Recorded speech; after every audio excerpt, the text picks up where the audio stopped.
అందరికీ నమస్కారం. నేను మీ ప్రొజెక్టర్ ప్రసాద్. ఈరోజు మనం ఎవరి గురించి తెలుసుకోబోతున్నాము అంటే కనుక గిరిబాబు గారి గురించి అండి. అంటే ఇప్పుడున్న వాళ్ళకి ఎక్కువగా తెలిసి ఉండకపోవచ్చు, కానీ ఒకానొక టైంలో ఈయన చాలా పెద్ద యాక్టర్ అని చెప్పొచ్చు. విలన్గా చేశారు, అలాగే కమెడియన్గా చేశారు, మంచి చెప్పే క్యారెక్టర్గా చేశారు, అన్ని రకాలుగా అయితే చేశారు. ఎన్నో సినిమాను ప్రొడ్యూస్ కూడా చేశారు. మరి ఆయన గురించి తెలుసుకోబోతున్నాం అనమాట. మరి వీడియోలోకి వెళ్ళే ముందు కొత్తగా మన ఛానల్ చూస్తే సబ్స్క్రైబ్ చేసుకోండి, అలాగే వీడియోని లైక్ చేయడం మర్చిపోకండి. మరి ఇంకెందుకు ఆలస్యం, ఆ రోజుల్లోకి వెళ్ళి తెలుసుకొనొద్దాం రండి. సినిమాల్లో అందరూ గిరిబాబు గిరిబాబు అంటూ ఉంటారు, కానీ ఆయన అసలు పేరు ఎర్ర శేషగిరిరావు గారు. ఈయన జూన్ 8వ తారీఖు 1946వ సంవత్సరంలో రావినూతల గ్రామంలో జన్మించారు. ఈ గ్రామం ప్రకాశం జిల్లా, ఆంధ్రప్రదేశ్లో ఉంది. ఈయన తల్లిదండ్రుల పేర్లు నాగయ్య గారు, శ్రీదేవి గారు. నిజానికి శేషగిరిరావు అని పేరు పెట్టినప్పటికీ ముద్దుగా గిరి అని పిలుచుకునేవారు. పైగా కుటుంబ సభ్యులందరికీ గిరిబాబు గారంటే ఎంతో గారాబం. దేనికి అంటే ఆయన ఒక్క సంతానం మాత్రమే. అంటే అన్నదమ్ములు కానీ అక్క చెల్లెళ్ళు కానీ ఎవరూ లేరు మన గిరిబాబు గారికి. గిరిబాబు గారికి ఎలిమెంటరీ చదువు అంతా కూడా రావినూతల గ్రామంలోనే జరిగింది. ఆ తరువాత హై స్కూల్ చదువు అంతా ఒంగోలులో చదివించారు. నిజానికి ఆయన చిన్నతనం నుంచే రావినూతల గ్రామం చుట్టుపక్కల నాటకాలు జరిగితే స్కూల్ మానేసి మరీ వెళ్ళేవారట. ఇంట్లో వాళ్ళకి ఆ విషయం తెలిసినా చూసి చూడనట్టు వదిలేసేవారు. ఎందుకు అంటే ఒక్కడే కొడుకు, అందులోనూ చిన్నవాడు అని. అటుపైన ఆయన ఒంగోలు చదువుకు వెళ్ళినప్పటికీ అక్కడ కూడా నాటకాలు ఎక్కడ జరిగినా వెళ్ళి చూస్తూ ఉండేవారట. అంత ఇష్టం ఆయనకి ఆ రోజుల్లో నాటకాలు అంటే. అంతే కదండి, ఇప్పుడు సినిమాలంటే ఎలా ఇష్టపడుతున్నారో అప్పుడు నాటకాలను కూడా అంతకంటే ఎక్కువ ఇష్టపడేవారు. ఆ ఒంగోలులో చదువుకుంటున్నప్పుడే ఆయనకి నాగేశ్వరరావు అనే అతను పరిచయం అయ్యాడు. అప్పటి నుంచి వారిద్దరూ చాలా స్నేహంగా ఉండేవారు. గిరిబాబు గారు ఏం చేసినప్పటికీ ఆయన సపోర్ట్ ఇస్తూనే ఉండేవారు. అంతేగాక వారి ఊరిలో టూరింగ్ టాకీస్ ఉండేది. దాంట్లో ఎప్పుడు ఒక సినిమాని 3 నెలల పాటు ఆడించేవారు. ఆ సినిమాని ఎలాగైనా చూడాలి అని రోజు వాళ్ళ తల్లిదండ్రుల దగ్గర డబ్బులు తీసుకొని వెళ్ళి మరి ఆ సినిమాని రోజు చూసేవారు. మరలా ఇంకో సినిమా తీసుకొచ్చి ఆడించే వరకు ఆయన దగ్గరలో ఉన్న నాటకాలకు వెళ్ళి చూస్తూ ఉండేవారు. ఇది గమనించిన చుట్టాలు పక్కాలు అందరూ కూడా ఈ నటన పిచ్చేమిటి, చక్కగా చదువుకొని ఏదైనా ఉద్యోగం తెచ్చుకోక అని అనేవారట. కానీ గిరిబాబు గారు మాత్రం ఏదో ఒక రోజు నేను మద్రాసు వెళ్ళి గొప్ప నటుడినే అవుతాను అని చెప్పి తనను తాను ఎంతో నమ్మేవారు. వీటన్నింటినీ గమనించిన గిరిబాబు గారి తల్లిదండ్రులు ఈయనకి పెళ్లి చేస్తే బాధ్యత తెలుస్తుంది అని 18 ఏళ్లకే, అంటే 1960 జనవరి నెలలో వివాహం చేశారు. పెళ్లి చేసిన ఏడాదికి రఘుబాబు గారు జన్మించారు. ఆ తర్వాతి సంవత్సరం బోసుబాబు గారు, తర్వాత ఒక ఆడపిల్ల పుట్టారు. నిజానికి అందరూ ఏం చేస్తూ ఉంటారు, పెళ్ళై పిల్లలు పుడితే ఇంకా బాధ్యత పెరిగి ఇంటి పట్టున జాగ్రత్తగా ఉంటారనుకుంటారు కదా. కానీ గిరిబాబు గారు మాత్రం నటన మీద ఆసక్తిని అసలు వదలలేదు. ఆ సమయంలోనే ఒంగోలులో ఆయనకి ఎంతో మిత్రులైన నాగేశ్వరరావు గారు ఫోటో స్టూడియో పెట్టుకోవడం జరిగింది. ఒకరోజు నాగేశ్వరరావు గారు పేపర్ చదువుతూ ఉంటే అందులో నూతన నటీనటులు కావాలను అని చెప్పి ప్రకటన ఉంది. అది చూసిన వెంటనే ఆయన గిరిబాబు గారికి కబురు పెట్టి ఆయన ఫోటో స్టూడియోలోనే ఫోటోలు తీయడం జరిగింది. ఆ ఫోటోలను ప్రకటనలో ఉన్న అడ్రస్కు పంపించడం జరిగింది. 2 వారాల తర్వాత మద్రాసు నుంచి వీరికి జవాబు దొరికింది. ఏంటి అంటే ఒకసారి టెస్ట్కి రమ్మని. నిజానికి అది ఇంటర్వ్యూ అని చెప్పాలి. ఎందుకు అంటే ఇప్పుడు ఆడిషన్స్ అంటూ ఉన్నారు, కానీ అప్పుడు టెస్ట్లు లేదా ఇంటర్వ్యూలు అంటూ ఉండేవారు. ఇదే విషయాన్ని ఇంట్లో చెప్తే ఒక్కొక్కరు ఒక్కోలా మాట్లాడడం మొదలుపెట్టారు. ఇక్కడంతా బాగానే ఉంది కదా, మరలా మద్రాసు వెళ్ళి అక్కడ ప్రయత్నాలంటే ఎవరో ఒకరు సినిమా పరిశ్రమలో తెలిసి ఉండాలి, మనకా ఎవరో తెలియదు. పైగా అక్కడ ఎంతోమంది అందగాళ్ళు పోటీ పడుతూ ఉంటారు. అవన్నీ కాదని నీకు అవకాశం రావడం కష్టం కదా, ఇక్కడే ఉండి ఏదో ఒక ఉద్యోగం చేసుకోమని చెప్పారు. నిజానికి గిరిబాబు గారికి ఆయన మీద ఆయనకున్న నమ్మకము, అలాగే యాక్టర్ అవ్వాలన్న తపన, వీటి ముందు వారు చెప్పింది ఏమీ ఆయన చెవికెక్కలేదు. ఇక ఆయన ససేమిరా అనడంతో చేసేదేమీ లేక ఇష్టంగానైనా తల్లిదండ్రులు ఒప్పుకున్నారు. మొత్తానికి ఆయన మద్రాసు చేరుకున్నారు 1967లో. అయితే నిజానికి ఆయన చేతిలో అప్పుడు ఉన్నది కేవలం 400 రూపాయలు మాత్రమే. మొత్తానికి ఆ అడ్రస్కి వెళ్ళారు, అన్ని టెస్టులు పాస్ అయ్యారు. అయితే మొత్తం మేకప్ అదంతా వేసిన తర్వాత ఈయన మన సినిమాకి కరెక్ట్గానే ఉంటారు అనుకున్న తర్వాత ఆ సినిమా నిర్మాత కంగ్రాట్స్, మా సినిమాకి మీరే హీరో అని చెప్పడం జరిగింది. ఆ సినిమా పేరు ధైర్యే సాహసే లక్ష్మి. మీరే మా సినిమాలో హీరో అని చెప్పగానే గిరిబాబు గారి ఆనందాలకి హద్దులు లేకుండా పోయాయి. సినిమాలకు సంబంధించిన ప్రకటనలు అప్పట్లో పేపర్లో తెగ వస్తూ ఉండేవి. అయితే అలాగే ఈ సినిమా గురించి కూడా ప్రకటన వేయటము, గిరిబాబు గారు హీరో అని తెలియడంతో వారి సొంతూరైన రావినూతల గ్రామంలో హడావిడి మొదలైపోయింది. ఇంకొద్ది రోజుల్లో సినిమా షూటింగ్ మొదలవుతుందనగా ప్రొడ్యూసర్లు కొన్ని అనివార్య కారణాల వల్ల సినిమా తీయడం ఆపేశారు. ఇక గిరిబాబు గారికి ఏం చేయాలో ఎటు వెళ్ళాలో అర్థం కాని అయోమయ పరిస్థితి. ఎందుకు అంటే ఇంటి దగ్గర తల్లిదండ్రులతో నేను ఎలాగైనా యాక్టర్ అవుతాను అని వచ్చారు. ఇక్కడేమో ఏం చేయాలో తెలియని పరిస్థితి. అందువల్ల వెనక్కి వెళ్ళాలా ఇక్కడ ఉండాలా అనే అయోమయంలో ఉండిపోయారు. సరే ఏదైతే అదైంది, తిడితే కొన్ని రోజులు తిడతారు, తర్వాత వదిలేస్తారు కదా అని తిరిగి వెళ్ళడానికి నిర్ణయించుకున్నారు గిరిబాబు గారు. అదే సమయంలో జి వరలక్ష్మి గారి దగ్గర నుంచి కబురు వచ్చింది. గిరిబాబు, నీ గురించి నేను విన్నాను, నాకు ధైర్య సాహసే లక్ష్మి ప్రొడ్యూసర్ చెప్పారు. అయితే నేను తప్పటడుగు అనే సినిమాని తీయబోతున్నాను. అందులో 2 కథానాయకులు కావాలి. ఆ కథానాయకుల్లో ఒకరిగా నిన్ను అనుకుంటున్నాను అన్నారు. ఈ మాట వినగానే గిరిబాబు గారికి మళ్ళీ ఎక్కడ లేని ఆనందం తిరిగి వచ్చింది. ఆల్రెడీ ధైర్య సాహసే లక్ష్మిలో కూడా హీరోగా అని క్యాన్సిల్ అవడంతో ఆయన టెన్షన్ పడినప్పటికీ తరువాత ఈవిడ తీసిన మూగజీవులు అనే సినిమా విడుదలకు సిద్ధంగా ఉంది. అందువల్ల ఈవిడ మీద నమ్మకం పెట్టుకున్నారు గిరిబాబు గారు. మూగజీవులు అనే సినిమా మొత్తానికి డిసెంబర్ 1న విడుదలైంది 1968లో. అయితే ఆ సినిమా నిరాశనే మిగిల్చింది. వరలక్ష్మి గారికి భారీ నష్టాలు వచ్చాయి. ఆవిడ నెమ్మదిగా ఆరోగ్యం క్షీణించడంతో ఆసుపత్రిలో జాయిన్ అయ్యారు. అక్కడితో మళ్ళీ ఆయన పరిస్థితి మొదటికే వచ్చినట్టు అయింది. ఈ సినిమా ఇంక ముందుకు వెళ్ళదు అని ఆయనే అనుకుని ఇక తిరిగి ఊరు వెళ్ళిపోదాం, ఎవరేమనుకుంటే అనుకోని అని ఒక డెసిషన్ తీసుకోవడం జరిగింది. సరే వెళ్ళే ముందు ఒకసారి వరలక్ష్మి గారిని కలిసి మాట్లాడదామని వెళ్ళారు. అక్కడ వరలక్ష్మి గారిని కలిసి, అమ్మ నేను ఇలా తిరిగి వెళ్ళిపోదాం అనుకుంటున్నాను, కాకపోతే నాది ఒక కోరిక, మీరు నటించబోయే తర్వాత సినిమాలో ఒక చిన్న వేషం ఇప్పించండి, కనీసం అందులో అయినా నటించాను అని మా ఊరి వాళ్ళకి చెప్పుకోవడానికి ఉంటుంది అని గిరిబాబు గారు అన్నారు. దానికి ఆవిడ, అదేమిటయ్యా అప్పుడే వయసు అయిపోయిన వాళ్ళలా మాట్లాడుతున్నావు, నీకు ఇంకా చాలా ఫ్యూచర్ ఉంది, కొంచెం ఓపిక్గా ఉండు, అన్నీ సద్దుమణిగాక మన సినిమా మళ్ళీ మొదలవుతుంది, ఈలోపు నువ్వు కూడా అలా ఉండడం కాకుండా వేరే సినిమాల ప్రయత్నాలు కూడా మొదలుపెట్టు అని ఆవిడ ధైర్యం చెప్పారు. అయితే ఆవిడిచ్చిన ప్రేరణతో ఈయన వేరే సినిమా అవకాశాల కోసం తిరిగారు. ఎంత తిరిగినప్పటికీ సినిమా అవకాశాలు రాకపోవడంతో ఈయన దగ్గరున్న డబ్బులను ఖర్చు పెడుతూ వాటితోనే తింటూ ఉండడం జరిగింది. ఈలోగా ఈయనతో పాటు మరికొంతమంది సినిమా అవకాశాల కోసం తిరుగుతూ ఉన్నవారికి కూడా భోజనాలు పెట్టించేవారు.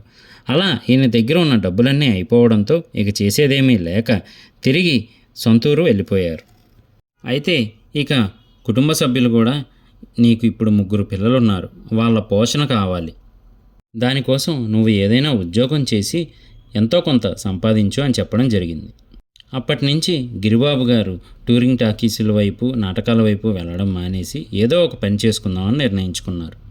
అప్పుడు ఎస్డి లాల్ గారి కొత్త సినిమా మొదలవుతుంది, అందుకోసం నటీనటులు కావాలను అని పేపరు ప్రకటన ఇవ్వడం జరిగింది. ఇప్పుడంటే ప్రతి ఒక్కరూ కూడా ఇన్స్టాగ్రామ్లో కానీ వాట్సాప్లో ఫేస్బుక్లో ఇలా పెడుతూ ఉన్నారు, కానీ యాక్టర్స్ కావాలి అని, లేదు అంటే తెలిసిన వాళ్ళ ద్వారా యాక్టర్స్ని తీసుకోవడం జరుగుతుంది. కానీ ఆ రోజుల్లో ఏదైనా సినిమా తీసినట్లయితే అందులో నటీనటులు కావాలి అంటే పేపర్ ప్రకటన ఇస్తూ ఉండేవారు. అయితే ఎలాగో గిరిబాబు గారి ఫోటోలు ఒంగోలు నాగేశ్వరరావు గారి దగ్గర ఉండడంతో ఆయన ఎస్డి లాల్ గారి చిత్రానికి నటీనటులు కావాలి అన్నందుకు ఆ అడ్రస్కి గిరిబాబు గారి ఫోటోలను పంపించారు. అయితే వారంలోనే ఆ కాల్ లెటర్ కూడా వచ్చి ఒకసారి కలవమని. ఆ కాల్ లెటర్ తీసుకొని నాగేశ్వరరావు గారు గిరిబాబు గారిని కలవడానికి ఆయన సొంతూరు రాగా, అప్పటికే ఎన్నో రోజులు కష్టపడ్డ గిరిబాబు గారు నాకేమీ వద్దు అని అనడం జరిగింది. కానీ మిత్రుడేంటో తెలిసింది ఇంకొక మిత్రుడికే కదా, సో అందువల్లనే నాగేశ్వరరావు గారు ఒప్పుకోకుండా, ఈ ఒక్కసారి వెళ్ళు, ఆయన చాలా గొప్ప దర్శకులు, ఈ ఒక్కసారి కానీ అవ్వకపోతే ఇంకా నువ్వు యాక్టింగ్ చేయొద్దులే కానీ అని ఒప్పించి మరీ గిరిబాబు గారిని పంపించడం జరిగింది. కాకపోతే ఈసారి గిరిబాబు గారు ఆయన పేరైన శేషగిరిరావును తీసివేసి తాతగారు ఎంతో ముద్దుగా పిలుస్తున్న గిరిబాబు అని పేరు మార్చుకొని వెళ్ళడం జరిగింది. షూటింగ్ మొదలైంది. అలాగే ఆ సినిమాకి సంబంధించి ఎంతో ఆర్భాటంగా పేపర్లో కూడా వచ్చింది. అంతేకాకుండా మొదటి షెడ్యూల్ కూడా కంప్లీట్ అయింది. రెండవ షెడ్యూల్ ఇంకా మొదలవ్వాల్సి ఉండగా ఎస్డి లాల్ గారు బ్యాంక్లో కొంత అమౌంట్ కోసం అప్లై చేస్తే ఆ అమౌంట్ అప్పటికి రాలేదు. అందుకని ఎస్డి లాల్ గారు ఆ సినిమాని మధ్యలోనే వదిలేయాల్సి వచ్చింది. అయితే మళ్ళీ గిరిబాబు గారి పరిస్థితి మొదటికే వచ్చింది. ఎంతో బాధ, అలాగే ఛాన్సులు వచ్చినట్టే వచ్చిపోవడంతో కోపం, ఇంకా చేసేదేమీ లేక అక్కడే సినిమా ప్రయత్నాలు చేస్తూ ఉండగా అప్పుడే మన మోహన్ బాబు గారు పరిచయం అయ్యారు. ఇద్దరూ కలిసి పాండీ బజార్లో 40 రూపాయలకి ఒక రూమ్ తీసుకొని ఎవరి సినిమా అవకాశాలను వారు వెతుక్కుంటూ వెళ్ళేవారు. అలా 2 సంవత్సరాలు గడిచాయి. ఆ 2 సంవత్సరాల్లో ఆయన పడ్డ బాధ అంతా ఇంతా కాదట. ఎన్నోసార్లు ఎందుకని నాకు ఇలా జరుగుతుంది అని ఒక్కరే రూమ్లో కూర్చొని ఏడ్చేవారట. అయితే ఎన్నో ప్రయత్నాలు చేశారు, అయినప్పటికీ ఒక్క అవకాశం కూడా రాలేదు. ఇంక ఇదంతా కాదు అని చెప్పి 1971 సంవత్సరం చివరిలో తిరిగి మళ్ళీ సొంతూరు వచ్చేశారు. తెలిసిందే కదండి, సక్సెస్ అయినప్పుడు చప్పట్లు కొట్టడానికి అందరూ చుట్టూ ఉంటారు. కానీ ఆ సక్సెస్ అవ్వడానికి కష్టపడుతున్నప్పుడే అందరూ ఎగతాళి చేస్తూ ఉంటారు. అలాగే గిరిబాబు గారు కూడా తిరిగి వచ్చేయడంతో చాలామంది ఆయన్ని ఎగతాళిగా మాట్లాడేవారట. ఎక్కడైనా సినిమా సౌండ్ వస్తున్నా లేదా పాటల సౌండ్ వస్తున్నా ఆయన మనసు మళ్ళీ సినిమాల వైపు మళ్ళేదట. అంతగా ఆయన నటించాలి అని తాపత్రయపడేవారు. ఆయనకి అంతో ఇంతో కొంచెం శాంతిని ఇచ్చింది వాళ్ళ 3 పిల్లలనే చెప్పాలి. వారితో ఆడుకుంటూ నెమ్మదిగా ఆయన అందులో నుంచి బయటపడేవారట. అయితే ఈలోగా అట్లూరి పూర్ణచంద్రరావు గారు కొత్తగా జగమే మాయ అనే సినిమాలో నటించడానికి నూతన నటీనటులు కావాలి అని చూస్తూ ఉండగా ఒక హీరోగా మురళీమోహన్ గారిని సెలెక్ట్ చేశారు. అయితే అదే సమయంలో వరలక్ష్మి గారు, ఎస్డి లాల్ గారు పూర్ణచంద్రరావు గారికి గిరిబాబు గారి గురించి చెప్పడం జరిగింది. అయితే అప్పుడు పూర్ణచంద్రరావు గారు గిరిబాబు గారికి టెలిగ్రామ్ పంపడం జరిగింది. ఆయన దానికి స్పందించలేదు. అలా 15 టెలిగ్రాములు పంపించినప్పటికీ గిరిబాబు గారి నుంచి ఎలాంటి రిప్లై రాకపోవడంతో ఒక మనిషిని పంపించి గిరిబాబుని తీసుకొనిరా అని చెప్పడం జరిగిందట. అయితే ఇక్కడ జరిగింది ఏంటి అంటే ఒంగోలు నుంచి నాగేశ్వరరావు గారు ఆ ఫోటోలను పంపించడంతో వాళ్ళు తిన్నగా నాగేశ్వరరావు గారి దగ్గరికి రావడం జరిగింది. ఆయన నాగేశ్వరరావు గారిని కలవగా వెంటనే నాగేశ్వరరావు గారు అలాగే ఈయన ఇద్దరూ కలిసి గిరిబాబు గారిని కలవడానికి రావినూతలు రావడం జరిగింది. అయితే ఇక్కడ ఒక సంఘటన జరిగింది. అది ఏమిటి అంటే అప్పటికే 2 సార్లు మద్రాసు వచ్చి అవకాశాలు వచ్చినట్టే వచ్చి చేజారిపోవడంతో గిరిబాబు గారు తిరిగి వచ్చేసారు కదా, అందువల్ల ఈసారి నేను రాను అని ఖరాఖండిగా చెప్పేశారు. అప్పుడు గిరిబాబు గారి స్నేహితులైన నాగేశ్వరరావు గారు అలాగే పూర్ణచంద్రరావు గారు పంపిన వ్యక్తి ఇద్దరూ కలిసి మీరు రావాల్సిందే తప్పదు అని ఒప్పించారు. అప్పుడు సరే ఈ విషయాన్ని ఇంట్లో వాళ్ళకి చెప్తే వాళ్ళు ఒప్పుకోరు అని గిరిబాబు గారికి ముందే తెలుసు. అలా అని వారికి చెప్పకుండా వెళ్ళాలి అంటే డబ్బులు ఆయన దగ్గర లేవు. అందువల్ల లారీలో ఏదో రకంగా మద్రాసు చేరుకున్నారు. అక్కడికి వెళ్ళేసరికి పూర్ణచంద్రరావు గారు వెంటనే గిరిబాబు గారిని నేను రమ్మన్నప్పుడు రానని ఎందుకు మొండికేసావు అని అడగడం జరిగింది. అయితే గిరిబాబు గారు అంతకుముందు జరిగిన చేదు అనుభవాలను పంచుకోవడం జరిగింది. దానికి పూర్ణచంద్రరావు గారు సినిమాల్లో పైకి రావాలంటే ఇవన్నీ సహజం, అందరికీ ఉండే కష్టాలే, ఇవేవీ మనసులో పెట్టుకోకు అని గిరిబాబు గారికి మేకప్ వేసి ఫోటోషూట్లు ఆడిషన్లు తీసుకోవడం జరిగింది. అప్పుడు పూర్ణచంద్రరావు గారు వెళ్ళి అక్కడ రాజాబాబు అని ఓ కుర్రాడు కూర్చొని ఉంటాడు, మీ ఇద్దరూ కలిసి బట్టలు మార్చుకొని రండి అని చెప్పడం జరిగింది. ఇంతకీ రాజాబాబు అంటే ఎవరు అనుకుంటున్నారా? మురళీమోహన్ గారేనండి. వాళ్ళిద్దరూ బట్టలు మార్చుకొని రాగానే పూర్ణచంద్రరావు గారు వాళ్ళిద్దరిని ఎదురుగా నుంచోబెట్టి ఈ సినిమాకి మీరిద్దరే హీరోలు అని చెప్పడం జరిగింది. అందులో గిరిబాబు గారిది నెగిటివ్ షేడ్ ఉన్న క్యారెక్టర్. నిజానికి హీరో సినిమా మధ్యలోనే చనిపోవడం జరుగుతుంది. మిగతా సినిమా అంతా విలనే నడిపిస్తూ ఉంటాడు. అదే గిరిబాబు గారి క్యారెక్టర్. షూటింగ్ మొదలుపెట్టిన కేవలం నెలలోపే ఆ సినిమా షూటింగ్ అంతా కంప్లీట్ చేసేశారు. అప్పుడు కానీ గిరిబాబు గారు ఆనందపడలేదు. ఎందుకు అంటే సినిమా అంతా షూటింగ్ కంప్లీట్ చేసేసుకుంది కనుక ఇక విడుదలవుతుంది, ఇంకేమీ ఇబ్బంది లేదు అని ఆనందపడ్డారు. అయితే ఆ సినిమాకి సంబంధించిన పోస్ట్ ప్రొడక్షన్ వర్క్ జరుగుతూ ఉండగా ఎవరో కొత్తగా గిరిబాబు అని ఒక కుర్రాడు వచ్చాడట. ఆయన యాక్టింగ్ ఇరగదీశాడంట. విలన్గా బాగా చేశారు అని బయటికి టాక్ వచ్చేయడం మొదలుపెట్టింది. నెమ్మదిగా అదే టాక్ ఇండస్ట్రీ అంతా స్ప్రెడ్ అయిపోయింది. అప్పుడు దర్శక నిర్మాతలు అసలు ఎవరీ కుర్రాడు ఎలా చేశాడు అని ఆ సినిమాకి సంబంధించిన సీన్లు కొన్ని చూడటం, వెంటనే అడ్వాన్సులు ఇచ్చి గిరిబాబు గారిని తమ సినిమాల్లో బుక్ చేసుకోవడం మొదలుపెట్టారట. ఎంతలా అంటే గిరిబాబు గారు ఒకేసారి 7 సినిమాల కాంట్రాక్టుకు సంతకం చేసేంతగా ఆయన పేరు మారుమోగిపోయింది. ఆ సమయంలోనే మిగతా సినిమా షూటింగులు మొదలయ్యాయి. ఈలోగా జగమే మాయ సినిమా విడుదలై ఘన విజయాన్ని సాధించింది. ఆ సినిమాను చూసిన నిర్మాతలు ఇక గిరిబాబు గారి డేట్స్ కోసం ఎదురు చూడటం మొదలుపెట్టారు. నిజానికి ఆ సినిమా విడుదల తర్వాత ఆయనకి మంచి విలన్గా గుర్తింపు వచ్చి అలా గిరిబాబు గారి మీద ఒక మంచి విలన్ అని ముద్ర పడిపోయింది. అక్కడక్కడ అడపాదడపా హీరోగా 1-2 సినిమాల్లో ఛాన్సులు వచ్చినప్పటికీ ఆయనకి హీరోగా అంత సక్సెస్ రాలేదనే చెప్పాలి. క్యారెక్టర్ ఆర్టిస్ట్గా మాత్రం మంచి గుర్తింపు వచ్చింది. అయితే ఈలోపు ఒకసారి ఊరు వెళ్ళి వద్దామని సొంతూరు అయిన రావినూతలకి బయలుదేరారు గిరిబాబు గారు. ఆ ఊరిలో దిగగానే ఇక కోలాహలం మొదలైపోయింది. అప్పుడు ఇక హేళన చేసిన వాళ్ళే వీడు మా గిరిబాబు, వీడు మా శేషగిరి, వీడు మా గిరి అని కలుపుకోవడం మొదలుపెట్టారు. తెలిసిందే కదండి, సక్సెస్ రానంత వరకు పక్కన ఉన్న వాళ్ళని కూడా పట్టించుకోరు. సక్సెస్ వచ్చాక ఎంత దూరంలో ఉన్నా కలుపుకుంటూ పోతారు. తర్వాత నెమ్మదిగా ఫ్యామిలీ మొత్తాన్ని మద్రాసుకి తీసుకువచ్చేయడం జరిగింది. అప్పటి నుంచి సంవత్సరానికి దాదాపు 15 నుంచి 20 సంవత్సరాల్లో నటించేవారు. జ్యోతి, నాదేశం, రుస్తం ఇలా కొన్ని సినిమాల్లో ఆయన నటన అద్భుతమని చెప్పొచ్చు. విలన్గా నెక్స్ట్ లెవెల్కి వెళ్ళిపోయారు. ఎంతలా గుర్తింపు వచ్చిందంటే ఆడవాళ్ళు ఎప్పుడైనా సినిమాకి వెళ్ళినప్పుడు ఆయన్ని ఆ సినిమాల్లో చూస్తే ఆయన క్యారెక్టర్కి గాను ఆయన్ని తెగ తిట్టుకునేవారట. అంతేకాదండి, మన గిరిబాబు గారు దర్శకత్వం కూడా చేశారు. 1978లో సింహగర్జన, 1977లో దేవతలారా దీవించండి, అలాగే మెరుపుదాడి, రణరంగం అనే సినిమాను 1985లో దర్శకత్వం చేసి విడుదల చేశారు.